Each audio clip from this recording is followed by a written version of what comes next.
Despite the many troubling trends in our media culture, the movie's response to the Iraq War has been, gasp, surprisingly admirable. Since the mid-2000s, a steady stream of films have artfully addressed war's aftermath and the home front, from Stop Loss and In the Valley of Elah to Grace Is Gone and The Messenger, and maybe even American Sniper. We may not agree with, or even like, all of these works, but they represent serious efforts to depict how the conflict bled out into the world beyond the battlefield. Richard Linklater's Last Flag Flying, based on Darryl Ponicsan's 2005 novel, follows 3 Vietnam veterans who reunite to retrieve the returning body of a young man killed in Iraq. As such, it's somber and respectful, and even has a couple of genuinely powerful moments, but none of that's enough to transcend its oppressive dreariness. Ponicsan's original book was actually a sequel to his cult 1970 novel The Last Detail, which was filmed so masterfully by Hal Ashby in 1973. The author also co-wrote the script for Last Flag Flying, but the characters have been changed somewhat for the movie version.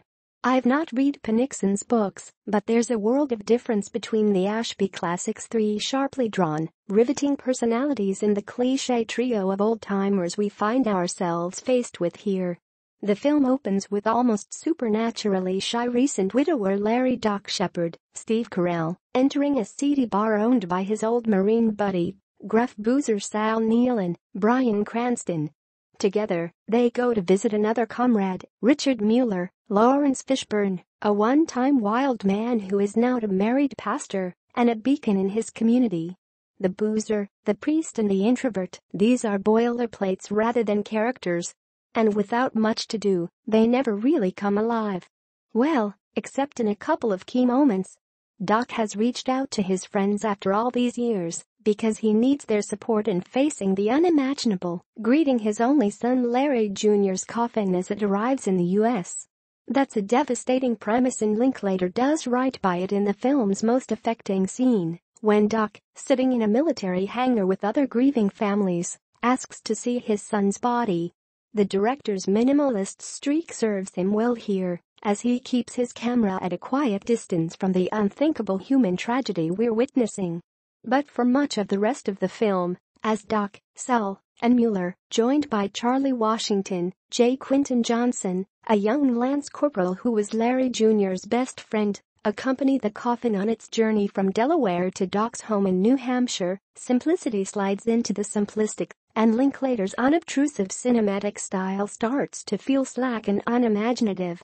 True, he often likes a sense of universal blankness in his characters, perhaps because it allows us to help fill in the void. See, for example, the central character of Boyhood. But sometimes, the void is just too deep. Some weak attempts at suspense do the opposite of keeping us interested.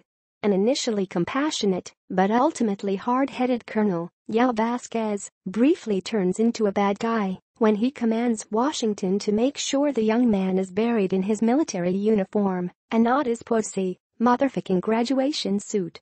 Linklater doesn't really work that conflict through, is he worried it might cheapen the story if he did? So the Colonel's actions just hang there, like a scene accidentally spliced in from a different movie. Maybe it's all intentional.